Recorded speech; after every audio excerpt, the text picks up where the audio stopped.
말씀의 본문은 히브리서 11장 31절이지만 내용은 여호수아 2장을 배경으로 한 내용입니다. 말씀의 제목은 판단과 선택입니다.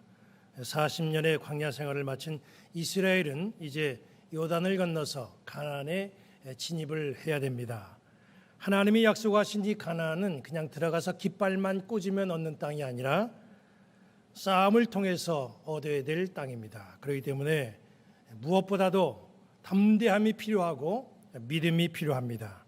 이스라엘이 가나안 정복을 준비하는 이 과정에서 중요한 역할을 한 두 사람이 있습니다. 한 사람은 좋은 판단력을 보여줬고 또 한 사람은 아주 좋은 선택을 했습니다. 좋은 판단력, 믿음의 판단력을 보여준 사람은 누굽니까? 지도자 여호수아입니다. 좋은 선택, 믿음의 선택을 한 사람은 또 누굽니까? 여리고에 사는 라합입니다. 이 두 사람의 판단과 선택이 왜 좋았나? 이걸 우리가 오늘 말씀을 통해서 살펴보고 오늘 사는 우리도 여호수아처럼 라합처럼 지혜로운 판단과 선택을 하면서 복된 길을 열어가는 은혜가 있기를 우리 주님의 이름으로 간절히 축원합니다. 먼저 여호수아의 판단을 봅니다. 이스라엘은 40년 동안 광야 생활을 했죠. 그리고 이제 가나안을 목전에 두고 있습니다. 곧 요단강을 건너야 되고 가나안을 정복해 나아가야만 합니다. 요단강을 건너서 제일 먼저 맞닥뜨리는 공격 대상은 바로 여리고성이죠. 여호수아는 이 여리고성을 탐지하기 위해서 2명의 정탐꾼을 보냅니다. 정탐꾼을 2명만 왜 보냈는가? 거기에는 이유가 있습니다. 첫 번째 이유는 격식보다 실리를 더 생각하기 때문입니다. 원래 격식과 구색을 맞추려면 각 지파에 1명씩 12명으로 구성된 정탐꾼을 보내야만 됩니다. 이스라엘의 조직은 그 기본이 항상 12입니다. 12이 이스라엘의 근간입니다. 이스라엘은 이 12의 숫자를 이스라엘 공동체에서 가장 안정적인 숫자로 여겼습니다. 그래서 가데스바네아에서 가나안에 정탐꾼을 보낼 때에는 각 지파의 대표 한 사람씩을 뽑아서 12명을 보냈죠. 물론 하나님의 지시로 12명의 정탐꾼이 구성이 됐지만 그런 구색을 맞추는 것은 가장 합리적이고 공정하고 그렇게 해야 각 지파가 공평하다 인정하고 불평이 없습니다. 그런데 여호수아가 이 여리고성의 정탐꾼을 보낼 때에는 이런 12명이 아니라 2명만 보냈어요. 관례를 깼고 틀을 깼습니다. 왜 그랬을까요? 여호수아는 숫자나 격식이 반드시 옳은 것이 아니라는 것을 이미 그는 가데스바네아에서 경험했기 때문입니다. 여호수아는 우리가 알다시피 정탐꾼 출신입니다. 가데스바네아에서 에브라임 지파 대표로 정탐꾼이 된 사람이 여호수아입니다. 그리고 다른 11명의 정탐꾼과 함께 가나안을 정탐했습니다. 그 당시 여호수아는 가나안을 정탐하면서 많은 경험과 활동을 했습니다. 그리고 돌아와서 모세에게 정탐한 내용을 보고했지요. 하나님이 말씀하신 대로 가나안 땅은 우리에게 약속해 주신 땅이고 그것은 축복의 땅입니다. 이것이 여호수아가 보고한 가나안에 대한 정탐 내용입니다.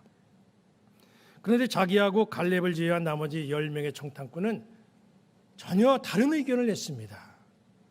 가나안에 대해서 아주 부정적인 보고를 했죠. 10명의 정탐꾼 의견 내용을 보면 하나님의 계획과는 전혀 다른 신앙적이지 못한 의견이었습니다. 그때 여호수아가 깨달은 게 있습니다. 다수의 의견이 이게 다 좋은 게 아니었구나. 다수의 의견보다 제대로 된 의견을 내는 게 이게 중요하다는 것을 진작에 그는 경험했습니다. 그래서 믿음이 검증된 영적인 시각을 가진 하나님의 사람 딱 2사람만 정탐꾼으로 여리고성에 보냈던 거예요. 사람들은 숫자를 굉장히 중요하게 생각합니다. 숫자를 기준으로 삼고 숫자로 대부분을 결정하지요. 민주주의도 다수의 기반을 두고 있습니다. 여론이 차지하는 힘은 대단합니다. 이 세상에는 숫자가 곧 힘이에요.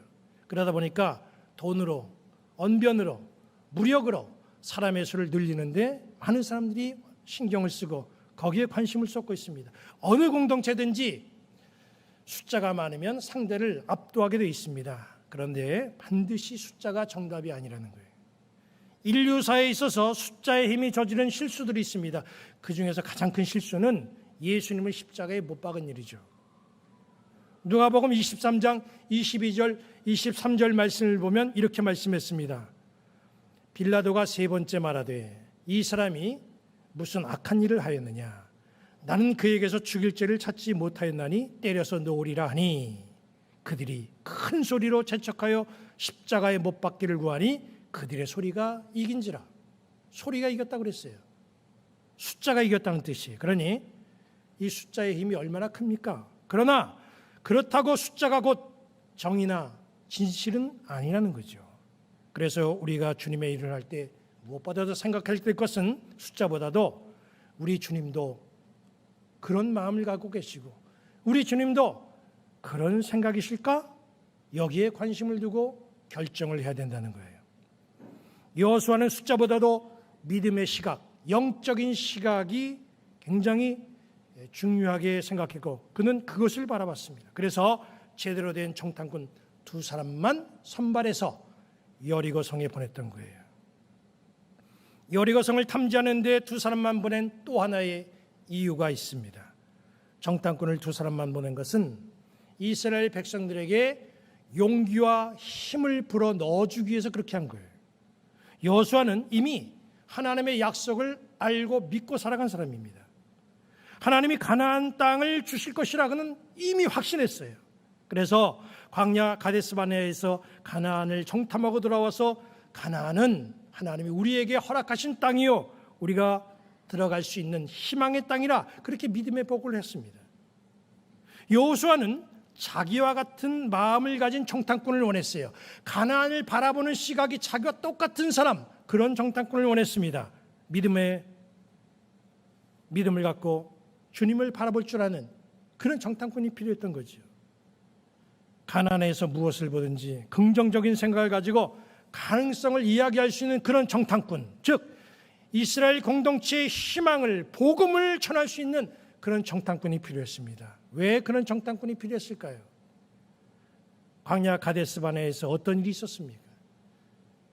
12명의 정탐꾼이 가나안을 정탐하고 돌아와서 보고하는데 태반이 다 부정적인 보고예요.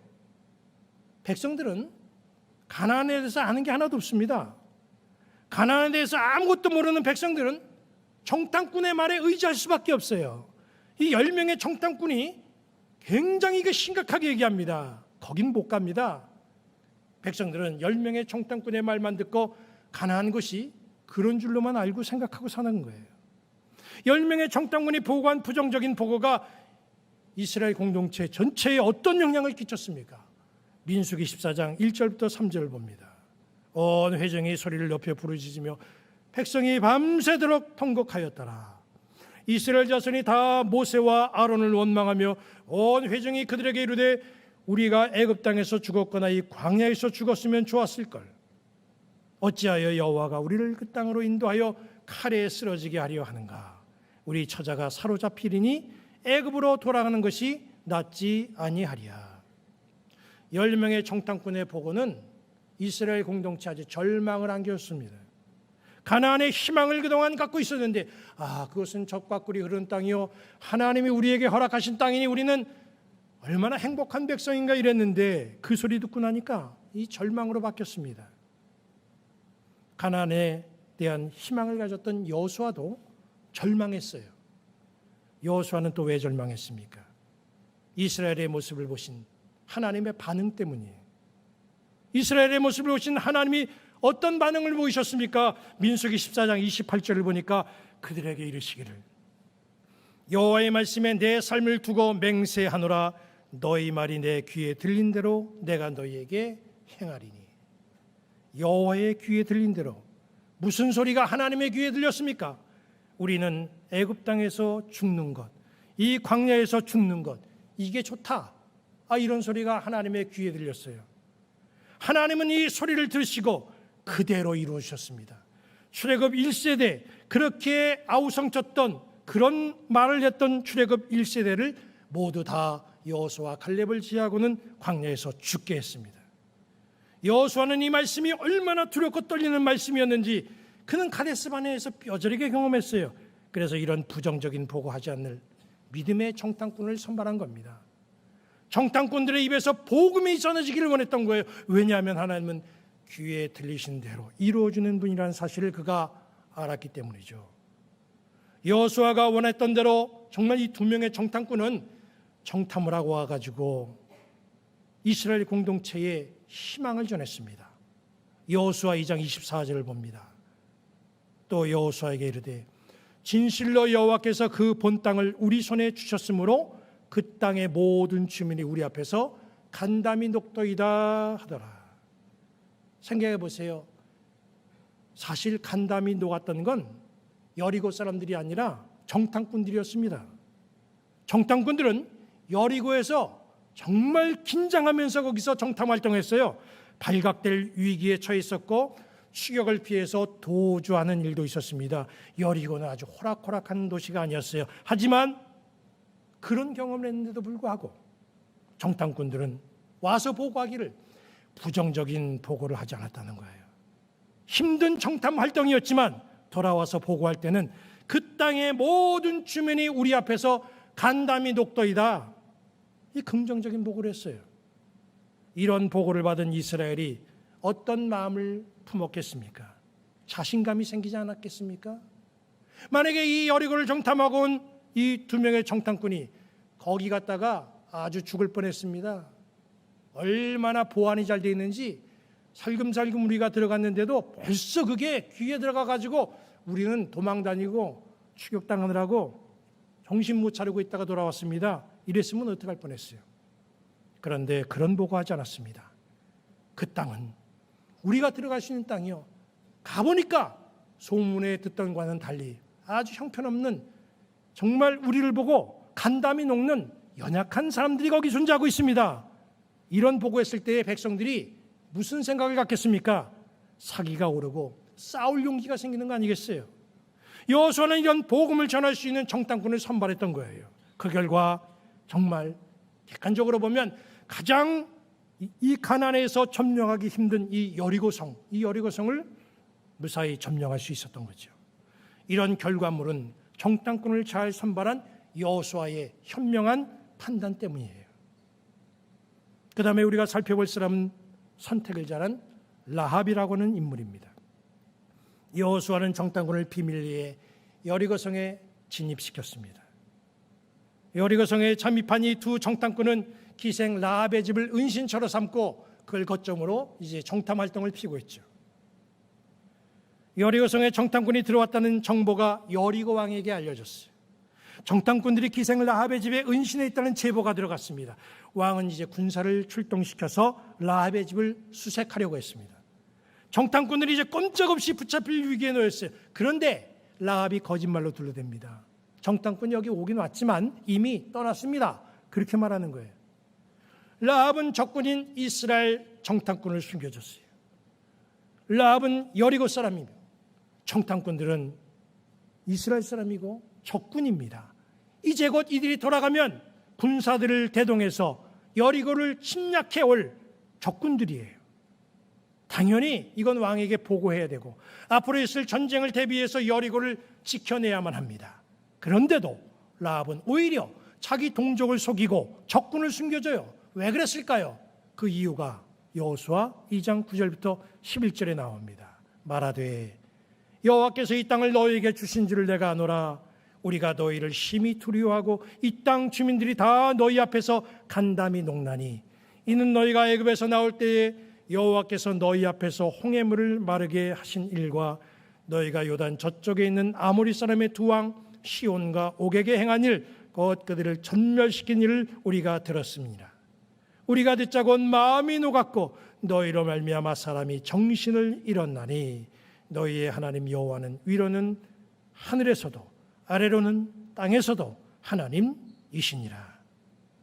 라합이 정탐꾼을 숨겨주고 도와준 이유는 이스라엘이 믿는 하나님이 어떤 분이시고 앞으로 하나님이 어떻게 여기에서 역사하실지를 알았기 때문이에요. 여기 9절 보니까 하나님이 여리고를 이스라엘에게 주신 줄로 알고 있다는 거예요. 10절 보니까 애굽에서 나온 이스라엘이 여기까지 오는 동안 이스라엘에게 베푸신 역사를 소문으로 다 들어서 알고 있다는 거예요. 11절 말씀 보니까 하나님처럼 위대한 분은 없다. 이렇게 고백을 하는 거예요. 이제 얼마 있으면 이스라엘은 여리고를 공격하게 될 것이고 그 배후에는 그들을 지키는 하나님이 계셔가지고 틀림없이 여리고는 무너지게 돼 있고 여리고 백성들은 다 전멸하게 될 텐데 내가 살 길은 이스라엘 편에 붙는 길밖에 없다. 하나님의 백성이 되는 길밖에 없다. 이게 라합의 생각이었고 라합의 판단이었던 거죠. 라합의 선택에 있어서 오늘 본문 히브리서 11장 31절은 이렇게 말씀을 했습니다.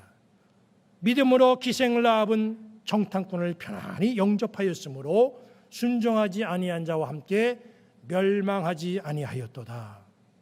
라합은 선택을 잘해서 멸망을 피했습니다. 멸망을 피한 정도가 아닙니다. 라합의 미래는 여기서 끝이 아니에요. 구원함을 입은 것에서 끝난 것이 아닙니다. 마태복음 1장 5절부터 6절을 보면 이런 족보 이야기가 나오죠. 살몬은 라합에게서 보아스를 낳고 보아스는 루색에서 오벳을 낳고 오벳은 이새를 낳고 이새는 다윗 왕을 낳으니라. 라합은 나중에 이스라엘 백성과 결혼을 하게 됩니다. 라합의 신분도 달라졌습니다. 다윗 왕가의 조상도 되었어요. 그리고 나중에는 메시아 족보까지 오르게 됩니다. 라합의 가문에서 예수 그리스도께서 탄생하신 거예요. 이 모든 영광은 라합의 지혜로운 선택에서 이루어진 것이죠. 인생을 사는 우리는 끝없이 판단과 선택 속에서 살아갑니다. 우리는 지금까지 살면서 후회 없는 판단을 했고 후회 없는 선택을 하기도 했습니다.